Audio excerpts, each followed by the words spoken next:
tempos. Durante a pandemia, o cartunista, jornalista e roteirista Miguel Paiva e o chargista, caricaturista e saxofonista Renato Aroeira lançaram o podcast Charge Falada. Já foram transmitidos pelas plataformas digitais em áudio 11 episódios. Falar a charge. Vamos saber como que essa dupla bolou essa brilhante ideia. Oi, Miguel. Oi, Aroeira. Sejam bem-vindos. Oi. Tudo bem, Marilu? Tudo bom? Tudo certo. Bom dia a todos e todas. Isso aí. Foi o Miguel fica assim. O Miguel fica desocupado lá, ele acaba de fazer 10 charges e aí fica sem ter o que fazer e começa a bolar coisas. Essa foi uma delas. Então vamos lá, como é que foi, Miguel? Conta aí. Na realidade, eu adoraria esse crédito sozinho para mim, mas foi o Edson Mauro, o nosso diretor, que é locutor da Rádio Globo também, que é grande amigo há muitos anos, que uma vez conversando comigo, dizia assim, vamos fazer um podcast, vamos fazer uma coisa com charge. Eu falei, mas Edson, uma coisa com charge no podcast é uma coisa absurda. Mas aí conversa vai, conversa vem, a coisa foi aparecendo, eu disse, a pessoa para fazer comigo é o Aroeira, entendeu? A gente já estava trabalhando junto, e aí eu convidei e ele disse, a ideia, vamos lá, parece impossível, vamos lá. Na verdade, a gente... Não, pode falar, porque eu já ouvi todos os 11 episódios, né? Eu só for de carteirinha de vocês, eu levo vocês para todos os lados aqui da minha casa, lavando louça, lavando roupa, fazendo faxina, coloco o celular aqui no ombro e não perco um episódio, é bárbaro.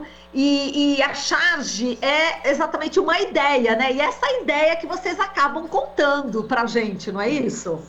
Antes das redes, os cartunistas já tinham o hábito de telefonar uns para os outros e de escrever. Ô Miguel, acabei de fazer uma charge assim, assado, desse jeito, o cara faz isso e aquilo. Você já viu isso em algum lugar? Não, nunca vi não. Ou então, já vi um cara que fez isso uma vez. Muito nesse sentido, aquela ideia de eu já fiz, não fiz, já aconteceu. Não tinha internet. Na verdade, contar a charge é muito fácil. A gente percebeu isso de cara. Todo mundo que foi lá conversar com a gente, até quem duvidava da ideia, né, Miguel? Chegou lá, gostou, se divertiu, saiu, entusiasmou e saiu contando um montão de coisa. É a tradição, né? Nós temos a tradição, né, de contar a piada, então eu acho que é mais ou menos, e a gente gosta de falar, quer dizer, eu acho que tem um pouco esse hábito do brasileiro, né? Exato. E conta como é que é o roteiro, né? A gente tem várias sessões, né? Tem o bundão da semana, que eu adoro. Conta pra gente, o que tem? O bundão já vem de uma sessão antiga da revista Bundas, né, na verdade. Mas as outras todas foram do momento mesmo agora. A gente foi pensando quais as categorias que a gente precisava ter, né? É muito fácil, né, você fazer esse tipo de categoria no Brasil de hoje, entendeu? Então, a gente fica até com... Algumas categorias até se repetem. A gente acha sempre que pagando o mico tem um pouco a ver com um bundão, entendeu? E a meme da semana, às vezes... É tudo uma maneira da gente subdividir a fartura de absurdos que a gente tem. O bundão e o mico tem uma pequena diferença, assim. O bundão, geralmente, é dirigido a uma instituição. É igual a CPI. A CPI é sobre fatos e não sobre pessoas. O bundão é sobre pessoas. O mico é sobre a instituição. Mas o mico são os fatos. O mico é a nossa CPI. O mico da semana é a nossa CPI da semana. Isso, depois que a gente entendeu isso, facilitou, entendeu? Porque o mico é um gesto, o mico é uma representação. O bundão é uma pessoa, entendeu? Aquela pessoa que tem nome e bunda. Quem são os bundões assim, mais recorrentes? Nossa. Enfim. Bolsonaro é o principal bundão. Ele sempre entra numa dessas categorias. Ele já pegou bundão umas 4 vezes. Mas tem outros, né, Miguel? Tem os campeões. O Pazuello foi bundão muitas vezes. Muitas vezes. Agora o ministro Cássio está ocupando todas as categorias. Entendeu? Ele é mais um bundinha do que um bundão, entendeu? A gente uma vez elegeu o bundinha também, porque não merecia ser um bundão, porque era pequenininho. Outras sessões que a gente tem. A gente tem a sessão Narciso, que é a nossa própria charge da nossa lavra mesmo, que a gente gostou da semana. A gente vai e descreve ela. Mas tem outra que eu gosto muito, que é a charge que deu o que falar, que o Miguel que bolou essa categoria, é a charge que impressionou a nós, somos do ramo, né? Então a gente pesquisa na internet e tudo, e a gente escolhe o chargista da semana. Tem uns campeões também, tem alguns que... Isso que eu ia te perguntar, quais são? Tem alguns que já têm bicampeonato? Tem a Laerte, por exemplo. A Laerte está sempre presente, já foi entrevistada, mas ela está sempre presente, porque nós consideramos... O Quinho dessa charge que você até a gente estava conversando sobre ela, aquela charge linda. O Miguel já escolheu ela uma vez também, que é a cara do Bolsonaro desenhada, mas quando você olha com atenção, é uma pessoa pendurada num pau de arara. Exatamente. O nariz forma as pernas dobradas, assim. Essa é uma charge impactante do Quinho, que descreve completamente quem é e o que é esse governo.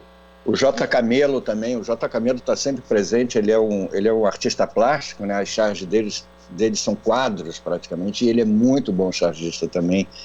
Vira e mexe, ele tá lá. Isso é um dos nossos próximos convidados. O nosso próximo convidado vai ser o Nani, que é um cartunista da nossa geração. O mais engraçado de todos nós, disparado. Não tem como comparar. Ele disputa só com o Jaguar. E ele é muito engraçado. Ele é aquele mineiro engraçado, que você conversa com ele e morre de rir, entendeu? Não sei como é que vai ser o programa, porque ele é muito engraçado. Como ele diz, você sai com dor no figo. Como é que é? Você sai com dor no figo. Com dor no figo, exatamente. Eu já ri muito, né, com vocês. E fala dos convidados e convidadas, né? Você falou da Laerte, mas tem outras também que vieram, jovens, né? Nós chamamos as duas Caróis, a Carol Ito e a Carol Cospe Fogo, a Carol Andrade, duas cartunistas jovens fantásticas, desenho lindo, encantador mesmo, ferozes, objetivas, diretas ao ponto. Eu e Miguel somos de uma época em que havia poucas moças, poucas meninas desenhando. Agora, graças a elas, simplesmente são milhares, são centenas, milhares, na verdade, assim, tantas meninas quanto meninos, e são muito presentes, desde as temáticas exclusivamente femininas até cartunistas que não passam por cima e vão na temática geral do mundo, com a bota na porta, né Miguel? Com vontade. O bico fino, o salto alto na porta. O bico fino, o salto alto e o bico fino na porta. Eu tenho uma ideia guardada aqui em segredo que eu vou revelar hoje. Eu estou querendo convidar, eu vou ver se eu consigo, vou querendo convidar a Maitena. A Maitena é uma grande cartunista argentina. E eu já fiz a adaptação de um texto dela para o teatro uma vez. Eu adoro as coisas que ela faz e a gente tem uma afinidade criativa, assim, personagens. Eu vou convidá-la para ser o de burro hablado. Ela é imitada, internacional. Como eu canto boleros, vou gastar meu portunhol com ela. Que ótimo. E agora, Miguel, também achei bastante interessante a nossa história. Você trabalhou com o Paulo Freire, não é isso? Trabalhei alguns anos com o Paulo Freire. Eu tive o privilégio, a sorte de conhecer o Cláudio, outro cartunista, chargista. Que já veio. E nós já convidamos, morava em Genebra nessa época e eu morava em Milão. E ele já éramos amigos, já nos conhecíamos. E ele, numa das viagens que o grupo do Paulo Freire lá fazia para a África, eles estavam fazendo trabalho na Guiné-Bissau, ele me chamou para ajudar a fazer um material gráfico lá, e aí eu fiquei conhecendo o Paulo, fiquei amigo dele, eu ia a Genebra muito depois, e foi realmente uma experiência inesquecível, extraordinária esse trabalho com o Paulo, na África e depois em Genebra.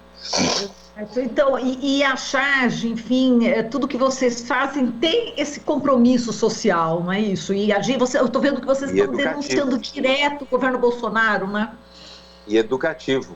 Sim. Isso assim, ao trabalhar com o Paulo Freire, trabalhou com mais de um cartunista, Miguel, Cláudio e outros, porque ele compreendia bem esse poder. Eu, na verdade, comecei minha carreira de desenhista ilustrando livro didático. A educação te obriga a ser muito atento. Miguel sabe disso também, assim. Você faz uma charge, você pode meter o pé na porta, como é que diz? Postar e sair correndo. Num trabalho educativo, você tem que pensar o que você está dizendo com muito cuidado. Você tem que pensar o que está dizendo, o que você não percebe que está dizendo, porque nós vivemos numa sociedade onde racismo, machismo, homofobia são estruturais.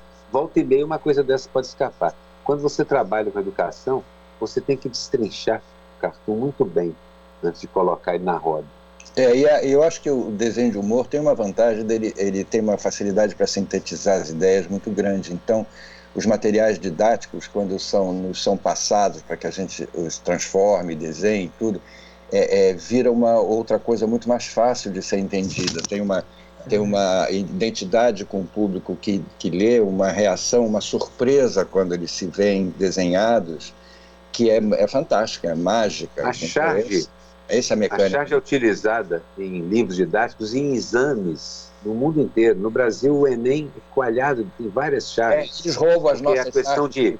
A questão de interpretação da realidade tem muito a ver com a compreensão de uma charge. Exato.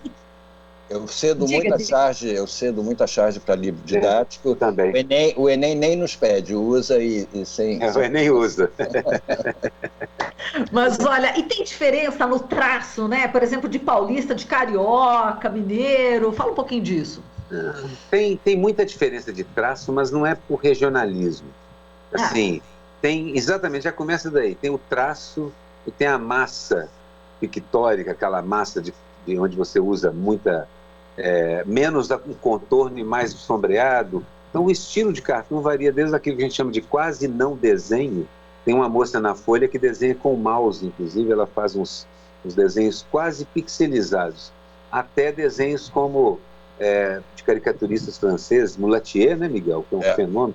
Tem gente com uma dimensão de realismo no desenho muito grande. Eu já trabalhei nos dois métodos. Os desenhistas ingleses, franceses antigos eram verdadeiros pintores, entendeu? Era uma coisa assim extraordinária. Aí a gente chegou à simplificação. O Steinbeck, americano, foi muito simplificado. O Enfield mesmo simplificou o traço dele de uma maneira brilhante, entendeu? Então tem essas variantes. Tem na outra ponta também, porque assim, Toulouse-Lautrec era caricaturista, aliás, um fantástico caricaturista. E outros, toda a história da pintura europeia é coalhada de caricaturista. Então o desenho de humor já estava colado na arte plástica. O modernismo trouxe essa busca do traço, do estilo. Eu, na verdade, acredito que todas essas formas são muito interessantes, porque o que elas têm em comum é isso, que você mesmo falou agora há pouco, a ideia. A diferença entre a charge e uma pintura, ou a arte normalmente, é isso. A ideia é a coisa central da charge, e o artista usa a ferramenta que ele considera mais eficiente para aquela ideia chegar, e não o contrário. Não é simplesmente um prazer estético ou o que for, é outra coisa. Agora, em termos de regionalismo, onde tem mais cartunista é em Minas Gerais. É que a gente não tem praia. Eles nascem em cada pé de jabuticaba. Isso mesmo. Agora, eu queria que vocês narrassem, para o pessoal ter uma ideia, né? Eu queria que vocês narrassem, enfim, algum trabalho que vocês tenham em mente. Não sei se vocês vão falar no próximo podcast ou que tenha mexido com vocês. Só para narrar uma charge. Vamos lá. Diga lá. Vai você primeiro. Eu acabei de selecionar um meme aqui hoje. Opa, pode ser. Então eu vou descrever a charge que eu fiz ontem à noite para a abertura da CPI. Tá. A charge é uma árpia, que é uma águia bem brasileira, na verdade, é uma águia cinzenta e preta com cabeça clara,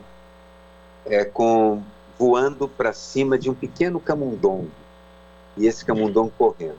Este camundongo, quando você observa mais atentamente, ele é a cara do Jair. É bom Jair se acostumando com isso. E a águia tem 3 garras, 3 patas. Numa delas tem o C, no outro, do meio tem o P, e na última garra tem o I, de CPI. Então é uma águia de 3 garras abertas avançando para pegar.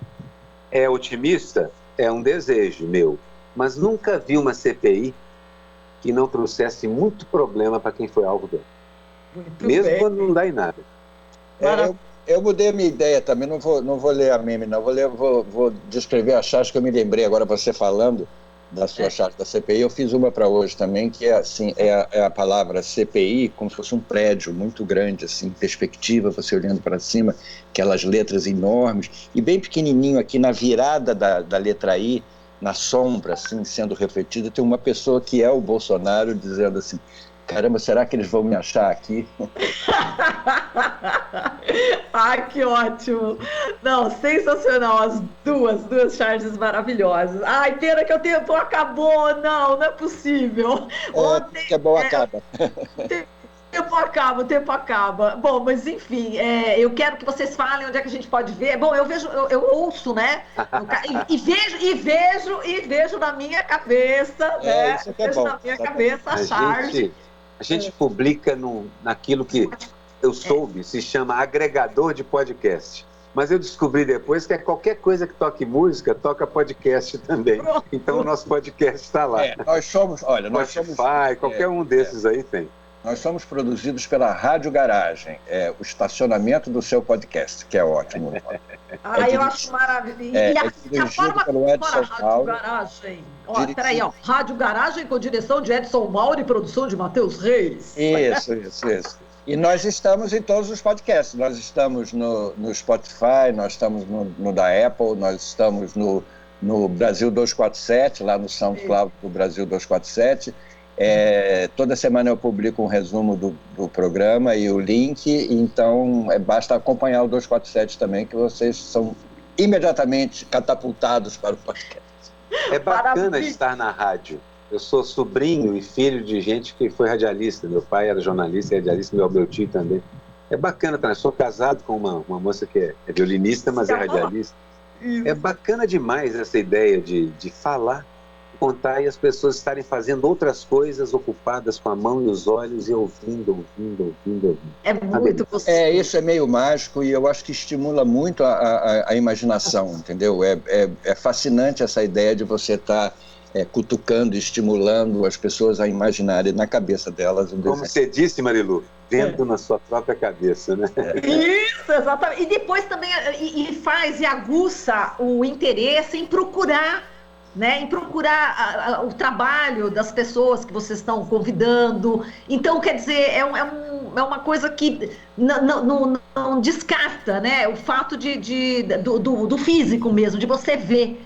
Né? Nós temos sabe onde mais tem isso? Na leitura. Quando você lê um romance, você vê e vive na sua cabeça.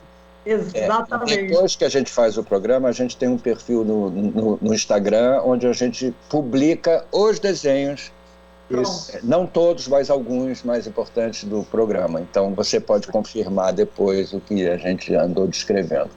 Meninos, ai que delícia, eu continuaria falando que eu sou fã, eu sou muito suspeita, que eu adoro vocês, e vai ser, olha, já é um sucesso, mas vai estourar ainda mais esse podcast, tem gente que ainda não conhecia Charge Falada, e tenho certeza que vocês vão ter muitos ouvintes aí desse podcast. Que bom, tomara. Um beijo, foi um prazer falar com vocês, viu? Imagina, um beijo para você, Maria. Obrigado. Até mais. A gente falou aqui com o cartunista, jornalista, roteirista Miguel Paiva e o chargista, caricaturista e saxofonista Renato Aroeira sobre o podcast Charge Falada. Você está ouvindo Jornal Brasil Atual. As notícias que os outros não dão.